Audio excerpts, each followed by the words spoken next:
یہ جو حضرت معاویہ رضی اللہ تعالیٰ عنہ پہ تہمت لگائی گئی ہے کہ انہوں نے سیدہ عائشہ کو قتل کروایا تھا، یہ کوئی روایت اہل سنت کے ہاں نہیں ملتی. شیعہ کے ہاں بھی ایک من گھڑت روایت ملتی ہے کہ سیدہ عائشہ کے سفر کے دوران جو راستہ تھا وہاں حضرت معاویہ نے کوئی بڑا سا گڑھا کھدوایا اور اس کے اوپر گھاس پھوس ڈال دی، پتہ ہی نہ چلے. تو حضرت عائشہ سلام اللہ علیہا جب وہاں سے گزریں تو وہ اپنے اونٹ سمیت اس میں اوندھی جا کے گریں اور وہیں پہ وہ شہید ہو گئی. لیکن یہ بالکل جھوٹی روایت ہے. کوئی حضرت عائشہ کے لیے گڑھا نہیں معاویہ نے کھودا، کوئی انہوں نے جھوٹی حدیث نبی علیہ السلام پہ بیان نہیں کی ہے. یہ ضرور ہے کہ بنو امیہ کے لوگوں نے بعد میں حضرت معاویہ کو اوپر کرنے کے لیے جھوٹی روایتیں گھڑی، لیکن حضرت معاویہ نے خود ایسا کوئی کام نہیں کیا، کیونکہ حدیث کے معاملے میں وہ ڈرتے تھے. کیونکہ اگر نبی علیہ السلام سے پھڈا لے لیا پھر تو امید کی وہ گرے نہیں باقی نہیں رہے گی، کوئی آپ کی شفاعت بھی نہیں کرے گا. تو وہ ابن سیرین کا قول سنن نبی داؤد 4129 وَكَانَ مُعَاوِيَةُ لَا يُتَّخَمُ فِي الْحَدِيثِ عن رسول اللہ صلی اللہ علیہ وآلہ وسلم. یہ یاد رکھے تو آپ کو معاملات کلیئر ہو جائیں گے. جو جنگ جمل کے حوالے سے آپ نے بات کی، حدیث حوب کتوں والی حدیث جو ہے، اور رہا اجتہادی خطا والا معاملہ بھی، اس میں نے بتایا کہ سیدہ عائشہ بعد میں روتی تھی. صحیح بخاری میں موجود ہے کہ انہوں نے کہا کہ مجھے میری سوکنوں کے ساتھ دفن کرنا، میں نہیں چاہتی کہ ابو بکر، عمر اور رسول اللہ کی وجہ سے لوگ میری تعریف کریں. بخاری میں بس اتنی حدیث ملتی ہے. لیکن المصنف ابن ابی شیبہ میں ملتا ہے کہ انہوں نے یہی حدیث بیان کرتے ہوئے، یعنی یہ بات کرتے ہوئے کہا کہ مجھ سے رسول اللہ کی وفات کے بعد جو کام سرزد ہوا ہے وہ ایسا ہے کہ میں نہیں چاہتی کہ مجھے نبی اسلام کے ساتھ حجرے میں دفن کیا جائے. سیدہ عائشہ کو تو قتل نہیں کروایا، وہ اپنی موت خود مری ہیں، اور یہ حدیثیں بخاری کی اس بات کا ثبوت ہے کہ وہ باقاعدہ بلا کے اپنے نزا کے عالم میں وسیعتیں عبداللہ ابن زبیر کو کر رہی ہیں. حضرت ابو ہریرہ نے جنازہ پڑھایا ہے، اوپنلی مدینہ شریف میں جنازہ ہوا ہے، ہزاروں لوگ شریک ہوئے ہیں، کوئی ایسی چیز رپورٹ نہیں ہوئی ہے کہ ان کو نعوذ باللہ اس طریقے سے قتل کیا ہو. لیکن یہ بات بالکل ٹھیک ہے کہ ام عائشہ سلام اللہ علیہا حضرت معاویہ رضی اللہ تعالیٰ عنہ کی جو ظلم و ستم والی پالیسیز تھیں اپنے مخالفین کے خلاف، اس سے سخت نالاں تھیں اور ڈائریکٹ افیکٹو بھی تھیں. اس کانٹیکسٹ میں ایک بنیادی حدیث جو آپ کو پوری ڈاکٹرائن کو کلیئر کرے گی، وہ صحیح مسلم میں حدیث ہے، انٹرنیشنل نمبر کے مطابق 4776. عبداللہ بن عمر بن عاص رضی اللہ تعالیٰ عنہ خانہ کعبہ کے دیوار کے ساتھ ٹیک لگائے ہوئے بیٹھے ہوئے تھے. ایک شخص ان کے پاس آیا جس کا نام تھا عبد الرحمن بن عبد رب الکعبہ تابعی. تو عبداللہ بن عمر بن عاص وہاں حدیث بیان کر رہے تھے کہ آپ کو اپنے وقت کے حاکم کی، امیر کی اطاعت کرنی چاہیے. وہ سنتا رہا، اینڈ پہ اس نے کہا کہ کیا واقعی آپ نے رسول اللہ سے یہ بات سنی ہے کہ جس طرح کا بھی حکمران ہو اس کی اطاعت کی جائے؟ ان کا ہاں، میری کانوں نے سنا، میری آنکھوں نے نبی علیہ السلام کو دیکھا، میرے دل نے محفوظ کیا. تو انہوں نے کہا اگر یہی بات ہے تو اس وقت جو ہمارا حکمران ہے آپ کے چچا کا لڑکا معاویہ ابن ابی سفیان رضی اللہ تعالیٰ عنہما، تو یہ آپ کے چچا کا جو لڑکا ہے یہ تو ہمیں کہتا ہے کہ ہم لوگوں کا مال ناحق طریقے سے ہڑپ کریں اور لوگوں کو ناحق قتل کریں، جبکہ قرآن کہتا ہے سورہ نساء کی آیت نمبر 29 اس تابعی نے صحابی کو سنائی کہ قرآن تو کہہ رہا ہے کہ ایک دوسرے کا مال حرام طریقے سے ہڑپ مت کرو اور ایک دوسرے کو قتل نہ کرو، اور آپ کے چچا کا لڑکا معاویہ ہمیں اس بات پہ ابھارتا ہے کہ ہم لوگوں کو ناحق قتل بھی کریں، ان کا مال بھی لوٹیں. اب اتنی سخت بات سن کے حضرت معاویہ رضی اللہ تعالیٰ عنہ کے بارے میں ان کے چچا زاد عبداللہ بن عمر بن عاص جو خانہ کعبے کے ساتھ ٹیک لگائے ہوئے بیٹھے تھے، وہ خاموش ہو گئے تھوڑی دیر کے لیے، سر جھکا لیا.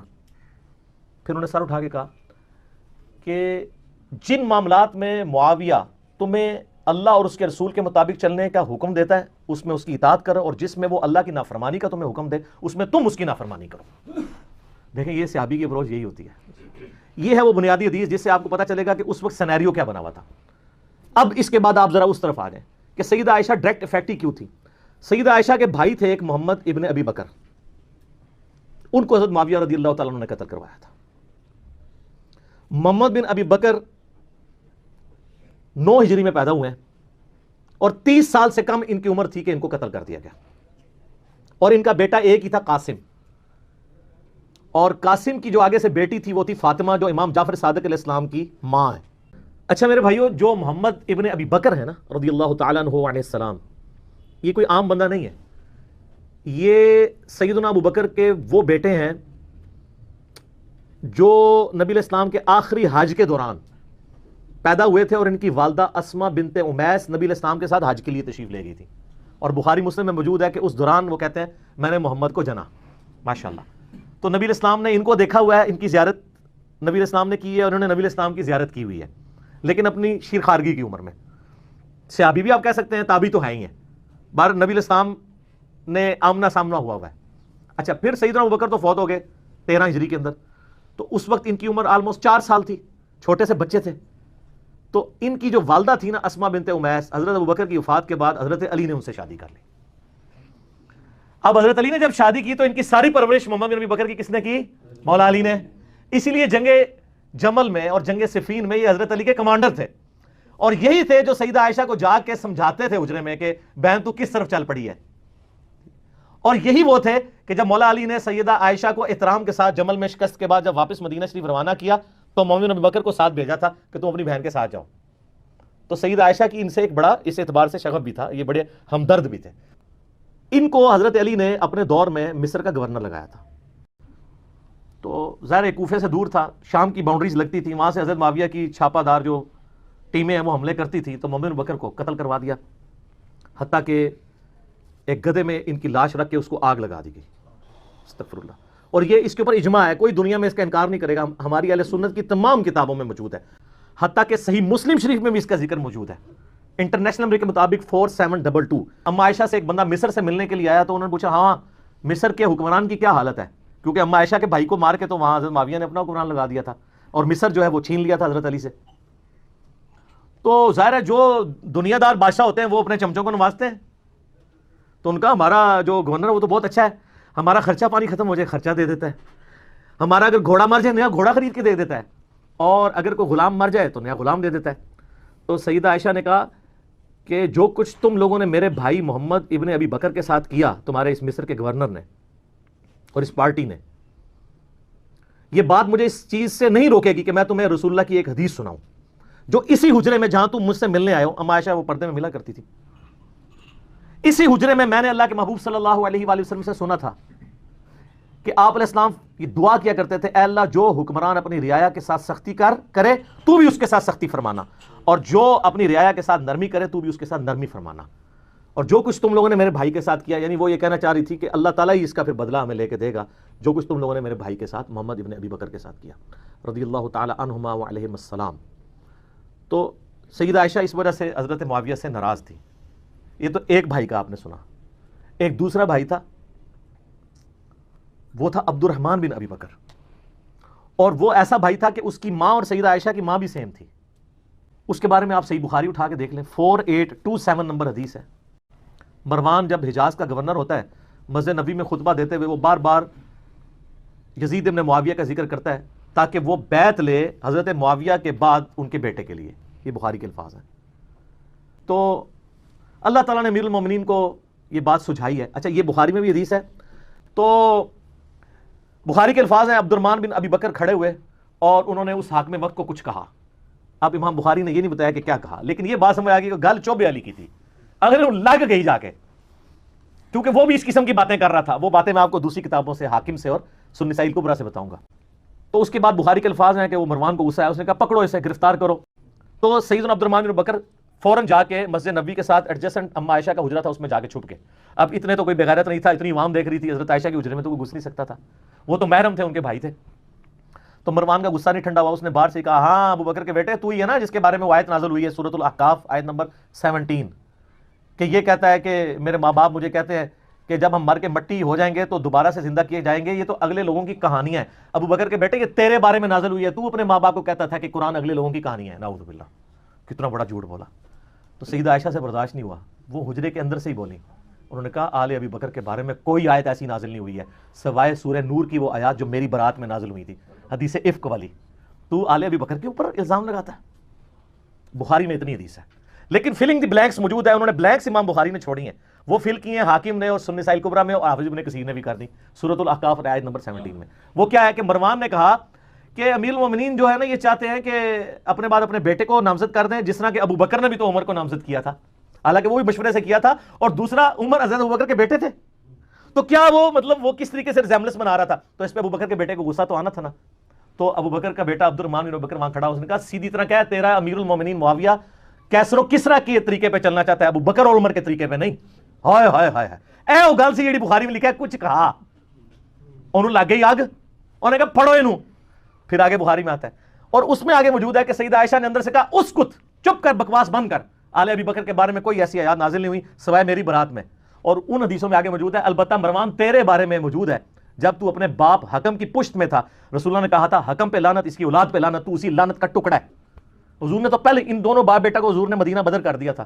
حضرت ابوبکر کے ساتھ بڑی سفارشیں کی، حضرت عثمان نے واپس لانے کی، کوئی رشتہ دار تھا نہیں آنے دیا، حضرت عمر نے نہیں آنے دیا، پھر حضرت عثمان اپنے دور میں رشتہ داری کی وجہ سے لے آئے اور حتیٰ کہ اپنی بیٹی کا نکاح بھی مروان سے کر دیا، اور پھر وہی گھاٹے فٹ ہو گیا۔ اسی کی وجہ سے مسلمان رہا پھر حضرت عثمان کے خلاف ہوگی، ایک تلخ حقیقت ہے۔ اب ظاہر ہے جب یہ دشمنی ہو تو آپ کیا سمجھتے ہیں دشمنی ختم ہوتی ہے؟ ساری اہل سنت کی تاریخی کتابیں جن کا میں نے حوالہ دیا ہے، اس میں ملتا ہے کہ عبد الرحمن بن ابی بکر پھر جا کے چھپ گئے، کچھ عرصے بعد کسی غار سے ان کی لاش ملی، وہ لاش لا کے پھر مکے میں لا کے دفنایا گیا ان کو قبر کے اندر۔ اب ظاہر ہے کہ یہ غار میں ایک بندہ چھپا ہو، وہاں سے لاش ملے تو نامعلوم افراد، چند نامعلوم افراد نے، اور وہ نامعلوم افراد کون سے ہو سکتے ہیں؟ ظاہر ہے جو اس سسٹم کے بینیفیشری تھے، ہم نام نہیں کسی کا لیتے، جہاں نام تھا میں نے نام لے کے کہا، جہاں نام نہیں ہے صرف نامعلوم افراد ہیں، وہ آپ کو خود پتہ چل رہا ہے کون نامعلوم افراد ہیں۔ حتیٰ کہ جامعہ ترمذی میں موجود ہے 1055 نمبر حدیث انٹرنیشنل نمبر کے مطابق، اما عائشہ عبد الرحمن بن ابی بکر کی قبر پہ آئیں، روئیں، وہاں پہ آ کے اشعار پڑھے، وہ بڑے دردناک عربی کے اشعار ہیں کہ ایک زمانہ تھا اے میرے بھائی، ہم اکٹھے ایک گھر میں رہتے تھے، ہم نے کبھی سوچا بھی نہیں تھا ہم ایک دوسرے سے کبھی جدا بھی ہوں گے، اور آج یہ حالت ہے کہ ہمیں یہ یاد بھی نہیں کہ ہم دونوں اکٹھے تھے، اور اگر میں تیری موت کے وقت تیرے پاس موجود ہوتی اور ساتھ یہ کفن دفن والا معاملہ کرتی تو میں تیری قبر پہ بھی نہ آتی، چونکہ تو میری غیر موجودگی میں فوت ہوا ہے اس لیے میں تیری قبر پہ آئی ہوں۔ تو آپ اس پورے سینیریو میں دیکھیں محمد بن ابی بکر کے ساتھ کیا کیا ان لوگوں نے، عبد الرحمن بن ابی بکر کے ساتھ دو بھائی اما عائشہ کے اس طریقے سے دنیا سے رخصت ہوئے۔ اس پورے کانٹیکسٹ میں اب آپ کو حدیث سمجھ آئے گی جو مسند امام احمد میں موجود ہے، المستدرک للحاکم کے اندر موجود ہے، اور شعیب آرنوت جو مسند امام احمد کی تحقیم کرنے والے ہیں انہوں نے اس حدیث کو صحیح کہا ہے، امام حاکم نے اس حدیث کو صحیح کہا ہے، بڑی ڈیٹیل حدیث ہے۔ اس میں آتا ہے کہ حضرت معاویہ اپنے دور میں حضرت عائشہ سے ملنے کے لیے آئے، سیدہ عائشہ نے کہا کہ اے معاویہ تجھے اللہ کا خوف نہیں آتا جو کچھ تو نے حجر ابن عدی اور ان کے ساتھیوں کے ساتھ کیا؟ حجر ابن عدی شیعان علی میں سے تھے، شروع کے مسلمانوں میں سے تھے، ان کو حضرت معاویہ نے ظلماً شہید کروایا۔ وہ پوری ڈیٹیل آپ کو مستدرک الحاکم میں ایک پورا چیپٹر ہے حجر ابن عدی کا، وہ سر میری ویڈیوز دیکھ کے امام حاکم نے نہیں، میری پیدائش سے بھی وہ پہلے کا ہے، 1000 سال پہلے، وہ 13 حدیثیں آپ پڑھیں آپ کے آنسو نہیں رکیں گے کس ظلم کے ساتھ حجر ابن عدی کو قتل کروایا گیا، صرف اس بات پہ کہ جمعے کی نماز لیٹ کر دیتے تھے، ممبروں پہ سب و شتم حضرت علی پہ کرتے تھے، یہ مخالفت کرتے تھے، اور اس شخص کی قبر وہاں پہ کھودی گئی جو علاقہ حضرت عمر کے دور میں حجر ابن عدی نے فتح کیا ہوا تھا۔ ہائے ہائے ہائے، اور آخری وقت میں کہا گیا کہ بچت کی ایک صورت ہے کہ حضرت علی پہ لعنت کر دو، چھوڑ دیں گے، ان کا پوری زندگی علی سے عشق کیا، اب موت کو دیکھ کے تو میں حضرت علی کے اوپر سب و شتم کر دوں، اور کہا 2 نفل پڑھنے کی اجازت دو، اور نفل تیزی سے پڑھے، اور کہا میں نے اس لیے تیزی سے پڑھے تاکہ تمہیں یہ نہ ہو کہ میں موت کو ڈیلے کرنے کے لیے نماز اس طرح پڑھ رہا ہوں، میں نے زندگی میں کبھی اتنی تیز نماز نہیں پڑھی۔ اور پھر کہا نصیحت کی لوگوں کو، ایران والوں نے حجر ابن عدی کے اوپر، جن کو آپ کہتے ہیں صحابہ کو نہیں مانتے، انہوں نے پوری ایک فلم بنائی ہے حجر ابن عدی کے اوپر، یوٹیوب پہ رکھی ہے اردو ڈبنگ کے ساتھ، تو انہوں نے وہاں پبلک کو وصیت کی کہ مجھے میری انہی بیڑیوں میں اور انہی خون آلود کپڑوں میں دفن کرنا ہے، قیامت والے دن پورے رات پہ میں معاویہ کا گریبان پکڑوں گا۔ ان کے ساتھی بھی قتل کیے گئے صرف ایک ٹسل کے اندر کہ حضرت علی کے سپورٹر کیوں ہے۔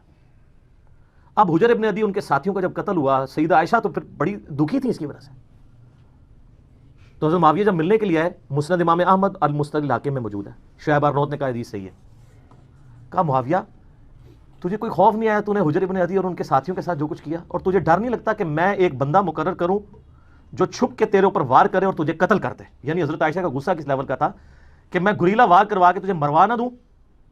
تو انہوں نے کہا کہ ام المومنین ہم آپ سے یہ ایکسپیکٹ نہیں کرتے کہ آپ ایسا کریں گی، کیونکہ ہم نے نبی علیہ السلام سے سنا ہے کہ مومن کبھی چھپ کے وار نہیں کرتا۔ لوگوں کو حدیثیں سنانی، کس کو؟ اما عائشہ کو۔ اور پھر کہا کہ اماں یہ بتائیں آپ کا جو میں نے خرچہ پانی لگایا ہوا ہے اس معاملے میں تو کوئی، اور وہ انہوں نے نہیں لگایا ہوا تھا، وہ تو آپ کو مال غنیمت میں سے مسلمانوں کو وظیفہ ملتا تھا، حضرت عمر کے دور کا شروع ہوا تھا، اس میں تو کوئی آپ کو شکایت نہیں ہے۔ تو انہوں نے کہا مجھے اس معاملے میں کوئی شکایت نہیں، یہ شکایت تھی جو میں نے تمہیں کی ہے۔ تو انہوں نے کہا اماں یہ کام چھوڑیں، ہمیں اپنے کام دنیاوی چلانے دیں، ہمارا معاملہ اور اللہ کا معاملہ، ہمیں ہماری سیاست والے معاملات میں آپ دخل نہ دیں۔ آپ اندازہ کریں، اور یہ ہمیں تاریخ سے روایتیں لا کے دیتے ہیں کہ جی وہ جناب جی حضرت عائشہ کہتی تھی میری زندگی بھی معاویہ میں لگ جائے، اس نے تہاڈی ہسی بھی دستی ہے کہ روایتاں کس نے کڑیاں ہونیاں نے، کیونکہ حدیثیں کچھ اور بتا رہی ہیں، ٹھیک ہے؟ تو یہ کوئی شخص کہے گا جس کے بھائی قتل ہوئے ہوں، جس نے اتنے قتل عام دیکھا ہو، اسی لیے آپ دیکھ لیں کہ سیدہ عائشہ کو ساری گیم سمجھ آ گئی تھی، جنگ جمل میں بھی ان کو مس یوز کیا گیا، بعد میں ان کو ساری بات سمجھ آ گئی تھی. تو یہ وہ کہانیاں بنا بنا کے بتاتے ہیں. تو اب اس پورے سینیریو میں دیکھیں، اما عائشہ سلام اللہ علیہا کو بڑا کلک تھا حضرت معاویہ رضی اللہ تعالیٰ عنہ کے اس طرح کے ایٹیچیوڈ کے اوپر، اس لیے انہوں نے یہ بات کی.